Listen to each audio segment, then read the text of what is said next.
The Gateway brings you the day's news each weekday from around the St. Louis region and the state capitals in Jefferson City. Our schools are accredited. We don't need this bill. And Springfield. How many more years must pass before lawmakers see time is of the essence? I'm Abby Larico. Join me each weekday for The Gateway on the STLPR app or wherever you get podcasts. From St. Louis Public Radio. This is Politically Speaking. The race between GOP U.S. Senator Josh Hawley and Democratic challenger Lucas Kunce is likely going to be one of the most expensive and contentious contests on the November 5th ballot. But there's another candidate that's seeking to make an impact, Better Party nominee Jared Young. On the latest episode of Politically Speaking, Young explains why Missourians shouldn't have to settle for a Republican or Democratic option. And Young also details his positions on a number of hot-button issues. Let's hit the music. This is the Politically Speaking podcast, the definitive show about Missouri politics. My promise to St. Louis was that I would do the absolute most for each and every person, starting with those who have the very least. What I wanted to do was look and see what other states are doing. We have to be willing to change those laws, that they are balanced and they affect everybody equally. As somebody that grew up in the St. Louis area in North St. Louis County, I didn't know any lawyers growing up. We got to find long-term solutions to make government better, but also to be able to provide services to people. I don't want to leave that federal money that we've been leaving all these years on the table. We need to be spending this money to take care of Missourians. I thought we accomplished a lot this year, but a lot more needs to be done. And welcome to Politically Speaking. I'm your host, St. Louis Public Radio political correspondent Jason Rosenbaum. Joining us in studio, he is running for the U.S. Senate, but not as a Republican, not as a Democrat, but as a member of the Better Party. Our guest today is Jared Young. Welcome for the first time on Politically Speaking. This is your first time running for office, is that correct? Yes, it is, and I'm glad to be here. Thank you. So before we ask you about your specific bid for this and your candidate positions, I'd like to know a little bit more about you. Where did you grow up? How did you get interested in Missouri politics? And I guess where you went to high school, I suppose. I don't think people care too much where I went to high school. I grew up all over the country, so hit every time zone: California, Utah, Texas, Pennsylvania. Settled in Missouri in 2015. So brought my family here for a job, and it's actually the 9 years I've been in Missouri is the longest I've lived anywhere in my life. Wow. Really? Yep. Wow. I can't really relate to that because I've only lived in two places, suburban Chicago and Missouri.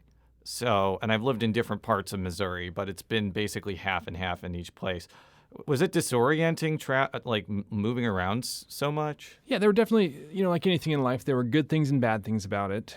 Certainly got uprooted a lot and had to make new friends a lot. But what it means is I have friends all over the country, and I have a feel for every part of the country and what it has to offer. And really, it's given me a greater appreciation for just the variety and diversity we have in our country. Now, you said you moved here for a job. I'm not going to ask you your specific employer, but what do you do for a living besides run for office? So I'm trained as a lawyer, but I actually came here to leave the legal profession and start running a business. So for the last 9 years, I ran a mid-sized business in Southwest Missouri that serves businesses all over the Midwest. So you did not find the practice of law to be particularly appealing? No, I practiced in D.C. for a little over a year, and it was rough on a young family, I'll say that. I have 6 kids now. The practice of law in a big city is not a family-friendly endeavor. 6? I thought having 3 kids was challenging. How is it having 6? I wouldn't know because I only have 3. It is super fun and super exhausting. All right. Let's talk about this campaign. First of all, why did you decide to run for the Senate on this Better Party ticket as opposed to as a Republican or a Democrat? It's a good question. Obviously, one that I get asked a lot. I got interested in politics because of the level of frustration that I have, especially over the last 10 years, of just our inability to talk productively with each other and actually work together to solve problems. And I felt like if I was going to get involved, if I was going to step up and run for office, I had to do it in such a way that I could stay true to my values and actually accomplish the thing that I think needs to be accomplished. And I just don't think that can be done as a Republican or a Democrat right now. So I stepped up. I didn't originally intend to create a new party, just planned to run as an independent. But as I sat down and figured out what needed to happen to get on the ballot as an independent, I discovered I could either expend a whole bunch of resources to just get myself on the ballot, or I could expend the same amount of resources and create a new party and get other like-minded, moderate independents on the ballot along with me. Are you the only person, though, running as a better party candidate in Missouri this year? This cycle, there's one other candidate. He's a congressional candidate here in the 1st District. Actually, his name is Blake Ashby. Oh, I know Blake Ashby. He used to be a Ferguson City Councilman. Exactly. Okay, I'll be candid here. I find third parties to be very fascinating, but in the history of Missouri, they have not been particularly successful in statewide races. There's been instances where independents have won aldermanic seats. There's been a couple of instances where I think they won state legislative seats, but never for statewide office. That seems like a pretty big barrier for you to accomplish your goal of winning. How do you plan to overcome that historical precedent? Again, that's a question I get asked a lot, obviously, but here's the reality of where the Missouri electorate is right now. We have about 30% of Missourians that are hardcore Republicans and feel like every problem would be solved if we just got rid of the Democrats. We've got another 20 to 25% of Missourians that are hardcore Democrats and feel like if we could just get rid of the Republicans, we'd be okay. The rest of us, 40 to 50% of Missouri voters, are really sick of both options and incredibly frustrated and exhausted by the state of our politics and are desperate for something different and something new. And so that's what our polling showed before I ever jumped into this. It's what our polling has continued to show, and it's been validated by all of my interactions with voters throughout the state. There's a real longing for this. The presidential race, especially when it was Biden versus Trump, really contributed to that. People just thought, really, this is the best that they can give us. The dynamic shifted a little bit with Kamala Harris. No, it shifted a lot. I mean, RFK Jr. was polling in the double digits, and now his campaign could end by the time this comes out because,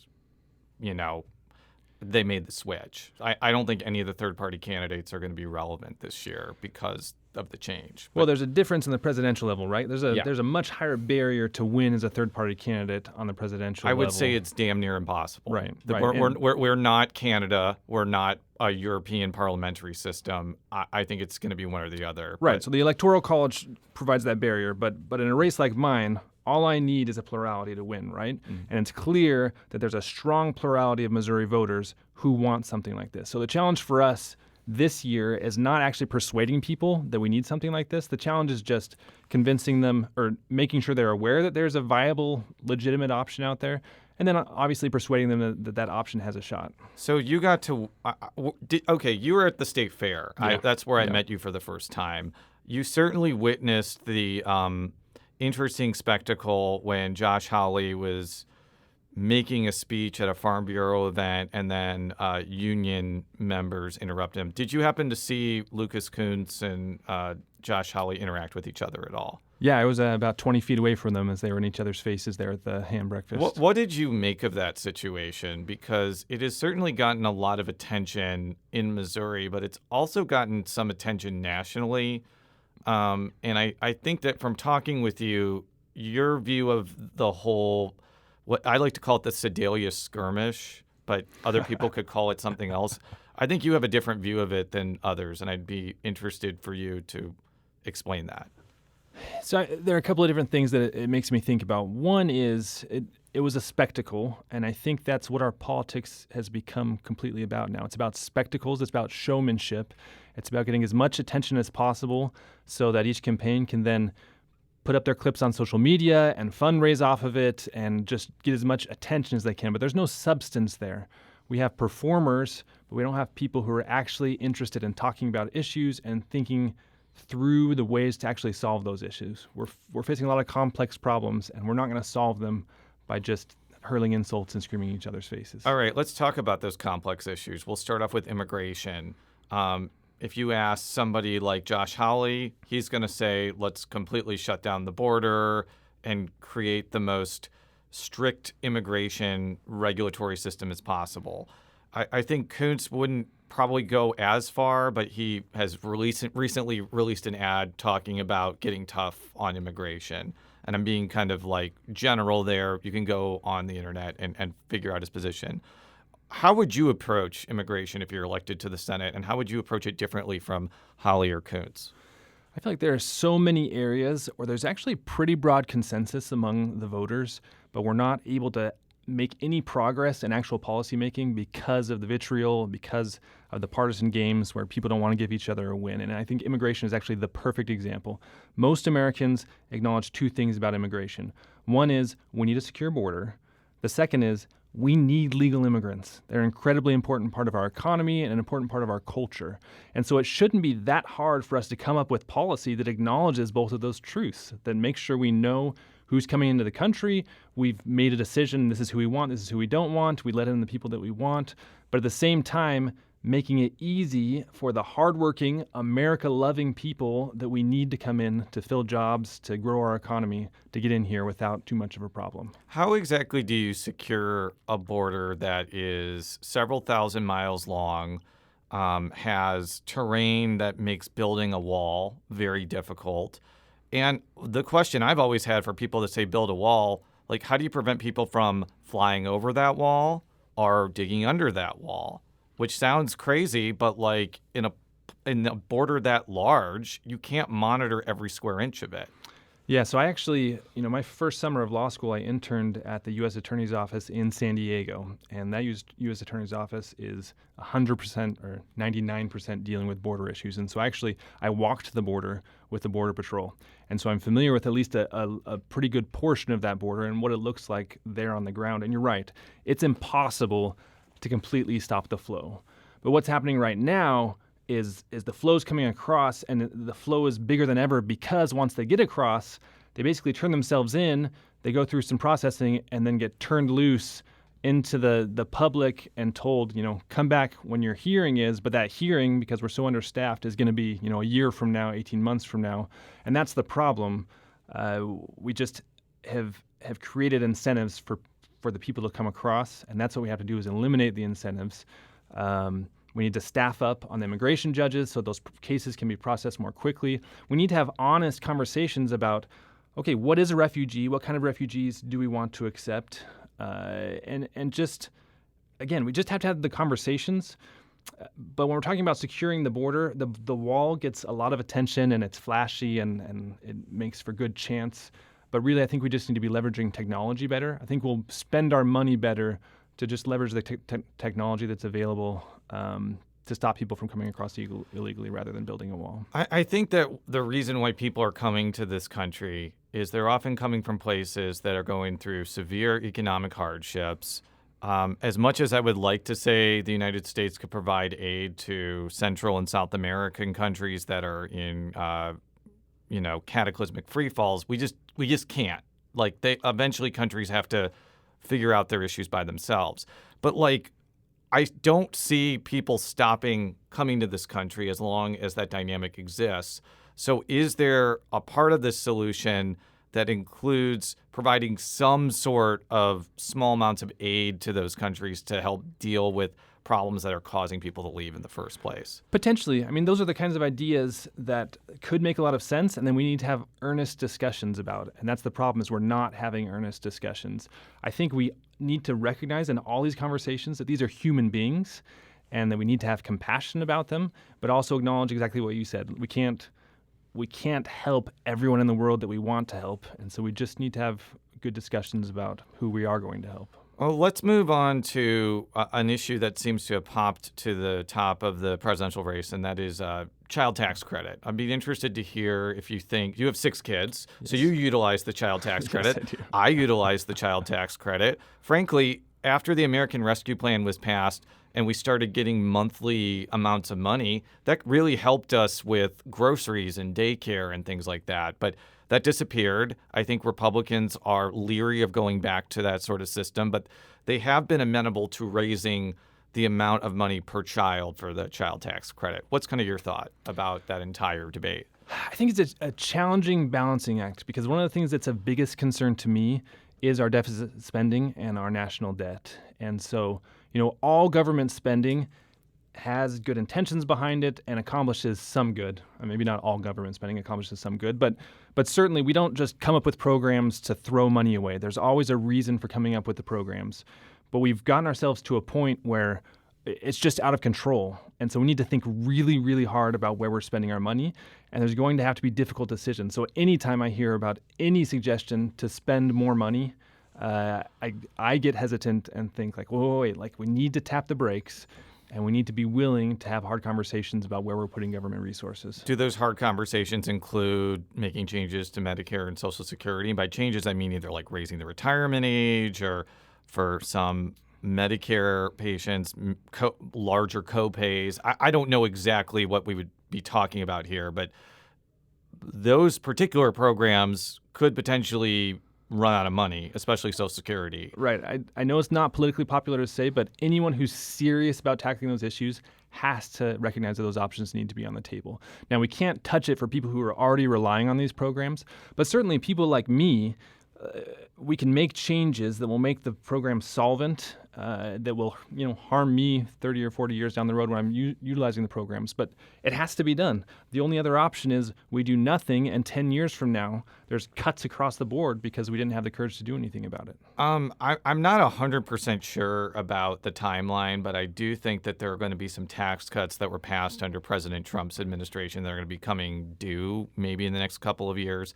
How are we going to approach that? Because on the one hand, if you let them expire, that could be more revenue to deal with the deficit and the debt problem. On the other hand, if they completely expire, it's a massive tax increase for everybody, including middle and lower working class people. What's kind of your thought process on that? Again, we just have to be able to have the conversations and figure out here's where we want to put our resources, and here's where we're not going to put our resources, but we have to get the debt under control. And so if we're going to extend those tax cuts, there have to be other decisions made that will offset that foregone revenue. We'll be right back after this quick break with Jared Young, the Better Party nominee for the Missouri U.S. Senate seat. If you have a smart speaker, you have access to the entire world of NPR and St. Louis Public Radio. All the latest news and all the captivating stories. Activate our voices with yours by telling your smart speaker to play St. Louis Public Radio. And we're back on Politically Speaking with Jared Young. He is running for the U.S. Senate as a member of the Better Party. Now let's shift to energy, which I think has become maybe less of an issue. I believe energy production has gone way up under the Biden administration. There has been a pretty sizable investment in alternative energy and environmental related programs thanks to the Inflation Reduction Act. But I'm sure there's going to be other philosophical things that maybe not have passed under Biden, but maybe considered under a Trump or a Harris administration. What would be your approach to incentivizing clean energy or more non-clean energy production? So my view on energy production is that first of all, I feel like we have a duty as human beings to be good stewards of the environment. And so, I'm generally for conservation for us individually and collectively taking steps to make sure we are taking care of the earth we've been blessed with. When it comes to green energy, I think that's the future. I think it's a future we need to be deliberately working toward, but I also think we need to carefully weigh the costs and the benefits as we are moving towards that future. And I feel like the Biden administration has gone too quick and has sometimes neglected to think about some of the potential costs of the things they're doing to kind of force us into that green energy future. And I also feel like sometimes they're a little bit too narrow in looking at the costs and the benefits of given solutions. Can you give an example? Electric vehicles. So there's, they've been trying to push an EV mandate, gone different ways about it. I think the infrastructure clearly is not there outside of Tesla. Tesla has this great infrastructure, but anyone who buys a non-Tesla EV or rents one, as I've done before, recognizes that, oh, wow, it's a real challenge to get a non-Tesla EV charged right now. I think we need to recognize that the electricity that's charging those vehicles, a lot of that's still coming from dirty energy. So we're not necessarily getting kind of the climate-saving benefit from the electronic vehicles that we think we're getting. So I think we need to get there, and I think there's a role for government to play in helping us get there. But I also think we need to just think about the timing, and I guess you can tell from the way I'm talking about it, but I don't view it as quite as urgent of an issue as some of the climate activists do. Yeah, and I haven't read either the infrastructure bill or the Inflation Reduction Act, but my understanding is there's money to install electric vehicle chargers. It's just not going to happen right away, and I've heard that. I've heard Republicans criticize the fact that not many have been built, but I've also heard counter arguments that just building a lot of chargers willy-nilly without thinking about where they're going to be is actually a bigger waste of money, and the methodical rollout of that makes sense. Yeah, I've heard the same criticism as to, several 100,000 are supposed to be built. It's been 3 years, only 8 have been built or something like that. And I don't know the reasons for it. And I don't know if it's 8 either. It may be more, but continue. I think I just read it yesterday. It was 8. Okay. Well, I'll take your word for it. It was the Wall Street Journal, so take it for what it's sure. worth. Let's move on to abortion. How would you describe your position on abortion rights? I would consider myself a moderate pro-lifer. So, I have 6 kids, as we talked about. I believe being a parent is an incredible blessing, and I believe that somewhere along the line in that pregnancy, that baby becomes a human being and needs to be protected and deserves rights. I don't know that I necessarily believe it happens at conception, but certainly, when I go into those 18, 19-week ultrasounds to discover the gender of my baby, that really feels like a human being to me. It's an area where there's so many deep emotions. I've sat at a table with the staunchest of pro-choice advocates, and I've sat at tables with the staunchest of pro-life advocates, and I think they are all coming from really sincere and frankly very rational points of view. And so it's one of these areas where you're not going to be able to convince each other simply by walking through it logically, because they're just operating from different premises. And in those kind of debates, that's where I think we need compromise. And so for me, a reasonable compromise, being someone who leans to the pro-life, is a 15-week ban with appropriate exceptions for rape, incest, and the life of the mother. You would want that nationwide, or would you want it state by state? I think it's incredibly important that it be state by state. Okay. Again, on an issue like this, where there's just you can't just logically talk about it and say, this is the best solution. I think it has to be a state by state decision. So based off your answer, you are not in favor of the current status quo in Missouri, where it is a 0-week ban, no exceptions for rape and incest, only for medical emergencies. You would say that goes way too far for yours. That's correct. I think the current ban is too strict. But also from your answer, it doesn't seem like you would be amenable to the abortion amendment, which would allow abortion up to fetal viability, which is usually between 24 and 26 weeks. So you're going to be voting no on that. That's correct. I think the fetal viability is too wishy-washy of a term, and also rather than setting out to kind of establish a reasonable compromise, to me it establishes a floor then that the pro-choice folks can negotiate from, and I think that's the wrong approach. What about on guns? What would be your mindset when it comes to voting on certain types of restrictions for firearms? So my thoughts on guns are pretty personal. I live in Southwest Missouri. A lot of my friends have huge gun collections. I'm a gun owner. I enjoy shooting, but really a lot of my personal feelings on guns come from a personal experience, and that was in 2013. I lived in Boston, was going to law school, and that's when the Boston Marathon bombings happened. And they shut down the entire city. I don't know if you remember the story. So you had the 2 brothers that were responsible for the bombings. Several days after the bombings, they found them. There was this big police chase in the middle of the night across the city, and the next day, one of them had escaped, and they shut down the entire city. And the last place he had been seen was about half a mile from my house. And we were in lockdown in our house. I was there with 2 young kids and my wife. And literally, a terrorist could show up at our back door, and I had nothing in the house beyond a kitchen knife to defend my family. And sure enough, he was ultimately found about a mile away from our house in someone's backyard. And so that experience to me really made me feel like, okay, never again will I be in that situation where I'm not in a position to defend my family. Do I expect to ever be in a position again where there could be a terrorist knocking on my back door? No, I don't. But that just brought home a whole different, thought process when it comes to the Second Amendment for me. So I believe the Second Amendment's important, and that right to bear arms and to be able to defend your family is important.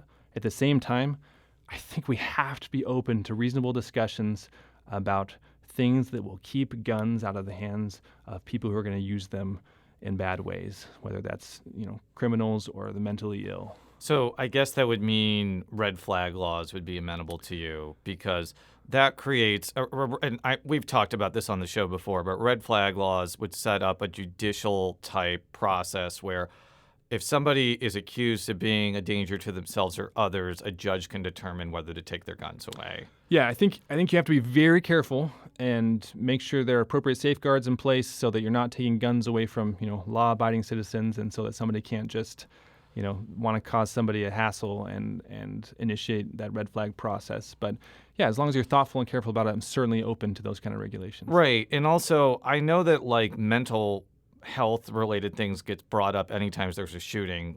It's usually brought up among Republicans that don't want to do anything on guns. But the thing that I need to point out is not everybody with a mental health affliction is a danger to themselves or others. That's true. And I'm always going to push back against people who say, if you, let's just say, are diagnosed with, I'm going to say bipolar disorder or ADHD or depression, then you suddenly shouldn't be able to have a gun. Because if somebody is treating all three of those things and they're not a danger to themselves or others, I honestly think that would be an equal protection violation question of just blanketly saying you can't have a gun. Yeah, I agree. So again, we need to be thoughtful about these things, and they're complex issues that are going to need complex and nuanced answers. And right now, our politics are just not putting us in a position to have those kind of nuanced answers to these questions. But one other thing I want to mention when it comes to guns and violence, one aspect of this that we never talk about, but I think is incredibly influential, is just the culture of violence that we're cultivating in our society. Look at the video games and the movies and the shows that we watch. Anytime somebody goes on one of these shooting sprees, just think about how many times they've probably killed someone virtually or seen someone being killed.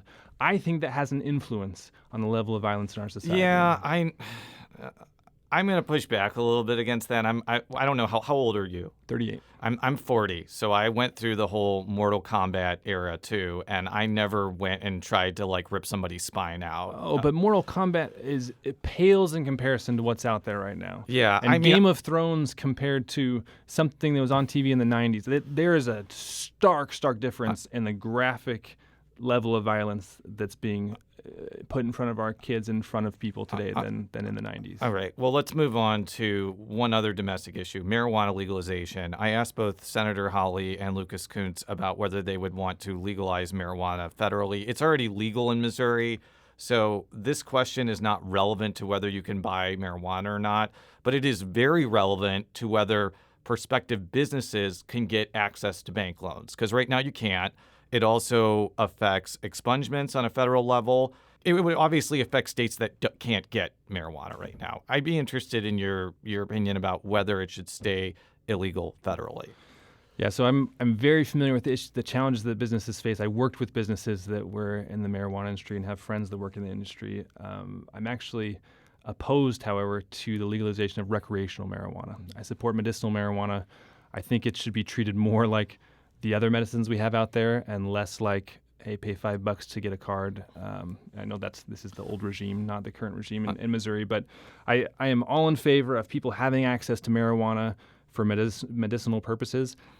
From the recreational standpoint, I think it's more dangerous than we give it credit for, and I just don't think we will be better off if more people are smoking marijuana or using marijuana. I think one of the problems with the medicinal side is doing specific research on marijuana right now. It has been loosened, I think, since Biden took office, but it is still not enough to prove definitively, hey, this does good things to you if you have depression, ADHD, whatever, or it does bad things to you if you have depression, ADHD, or whatever.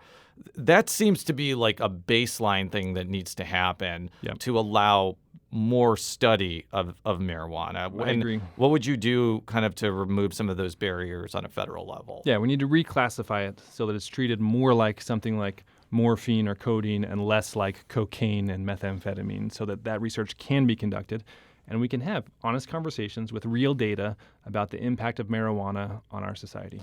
Okay, let's move to foreign policy. If we're talking about complex issues, like right now as we're recording this, they're trying to get a ceasefire off the ground. Every day it seems like one step closer, one step back.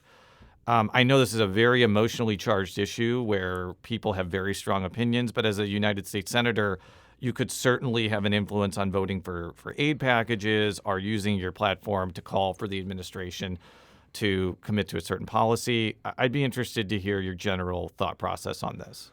So this is an area where I have a lot of experience and really deep feelings because my undergraduate degree is actually in Middle East Studies and Arabic, and I lived in Jordan. I lived among, 20 to 30% of the population of Jordan is displaced Palestinians. And so I have a lot of Palestinian friends, and I have a very nuanced understanding of the history there and how we got to this point. That being said, so here's my view. One, it's an incredibly difficult situation. If there was an easy solution to this, we would have solved it decades ago. Or if we had the solution, we would be multi-billionaires. Right. Because we would not be doing what we're doing right now. Exactly. So there's no solution to this that you can fit in a 30-second soundbite. No. I think Israel, the Israeli government, has made a lot of mistakes over the past several decades in how they've treated the Palestinians and how they have slowly but surely made a two-state solution more and more impossible. And I understand the frustration and the hopelessness that Palestinians feel and which eventually leads them to lash out. I think lashing out is inevitable.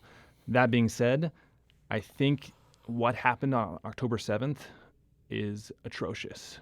And you're never going to defeat what they consider an oppressor. You would never defeat an oppressor by acting like the oppressor. And so I think there's no excuse for the sort of atrocities that happened on October 7th, and I think Israel is justified in responding. I think Israel has a duty, as they respond, to limit the harm to innocents as much as they possibly can. Now, we can argue about how much they've done that. I think it's hard because Gaza is so densely populated and so urban, and they're not fighting. It's not like in Ukraine where they're fighting in the middle of a field or something like that. But continue. So my personal view is I think Israel has done an incredible amount to try to limit civilian casualties. I think Hamas has actively tried to maximize civilian casualties, which makes it even more difficult for the Israelis. What I think we should be doing as United States government is putting pressure on the Israelis not to necessarily end the war or to tell them how to do the war, but putting pressure on them to have a clear plan moving forward. Because if Israel thinks that they can just stick with the status quo, we're just going to have the exact same thing happen in 5 or 10 years. We cannot move forward with the status quo. On Ukraine, there has been a big split in this race between Hawley and Kunce. Hawley has been a very vocal critic of aid to Ukraine. And while Kunce, I wouldn't say, has been enthusiastic about the prospect of aiding them, he is supportive of still providing them weapons to repel Russia's invasion. Where do you kind of fall in the continuum there? I firmly support aid to Ukraine. I think it's very clear that Russia, Iran, China don't have our best interests at heart and are actually actively coordinating, trying to overthrow this world order that's served us so well for the last 60 or 70 years. And I think we need to push back. And I think Ukraine is a perfect opportunity for us to push back and to get a win against Putin and his aspirations in a way that doesn't put American lives at risk. And let's end this conversation with potentially the most frightening prospect, and that is Taiwan and China. I think that I've heard rumblings for most of my life that China is going to invade Taiwan if we're going to take we got to be realistic with our foreign policy, the thing that I always keep coming back to is how exactly is America supposed to stop a country that is 3 times the size of us and has a much larger army than us from taking over a country that, what is it, a 10th of the size, a 20th of the size? Like, I don't want Taiwan to be taken over by China. Like, I want to make that clear, but I'm not really sure if there's any amount of money that we could provide to prevent it from happening. Like, what's kind of your thought on this, given that, like, both of the Republican and Democratic candidates have very strong opinions on this? I think this is part of what's become so dangerous about where we've let ourselves get to. You know, one of the things I think the Republican Party used to believe in was peace through strength. The idea that the American military could be so powerful that it would act as a deterrent against any kind of aggression, like invasion of Ukraine or invasion against Taiwan. But we've reached a point where our allies no longer trust us and our enemies no longer fear us. You know, we've been investing less and less in the military, and don't get me wrong, I understand how much we invest in the military. It's still a lot. But in real terms, our investment in the military has been decreasing. And just generally our willingness to engage over the last 5 or 10 years has been dropping. And you have people on both sides of the aisle that are advocating for kind of this isolationist sentiment. And I think that's emboldened actors like Russia and China, and they are and Iran. They're continually testing us and pushing the envelope, seeing what we're going to do, and we have not reacted strongly, and so they will continue to push the envelope until we push back. So you asked specifically about Taiwan. That's a really tough question. I don't know. I think we have a duty to defend Taiwan. How viable that defense is and how likely we are to be successful in that defense is a tough question. Okay, why do we have a duty to defend Taiwan when we won't even acknowledge that they're a country? I mean, I'm dead serious on that. I mean, it's kind of silly that we continue to play this like charade that we don't see them as a separate country because we don't want to anger China, but we are. So I have a lot of skepticism about like why we.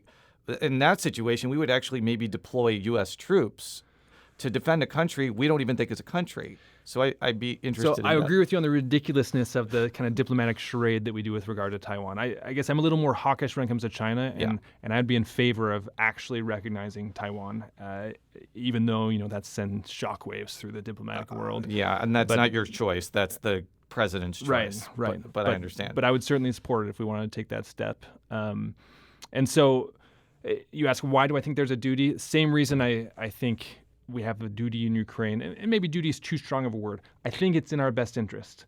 I think it's in our best interest to uphold the nations that are promoting the values that we have as Americans.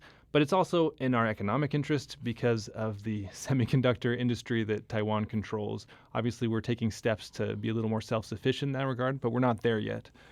It would have shockwaves and ripple effects all through the technology industry if Taiwan were to come under the control of China right now. Well, thank you so much for coming on the show today. For all of our stories, go to STLPR.org. Politically Speaking is a product of St. Louis Public Radio, which is a part of the University of Missouri-St. Louis.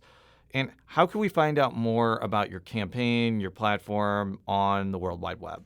VoteJaredYoung.com is where you can find me. That's vote, JaredYoung.com. Also, social media, it's at VoteJaredYoung. Thank you very much. And until next time, so long. Politically Speaking is produced by Sarah Kellogg, Rachel Lippman, and me, Jason Rosenbaum. The show is edited by Fred Ehrlich. Read all of our coverage at STLPR.org. And if you haven't already, make sure to subscribe to Politically Speaking by searching the term Politically Speaking on Apple Podcasts. From St. Louis Public Radio. This is Politically Speaking.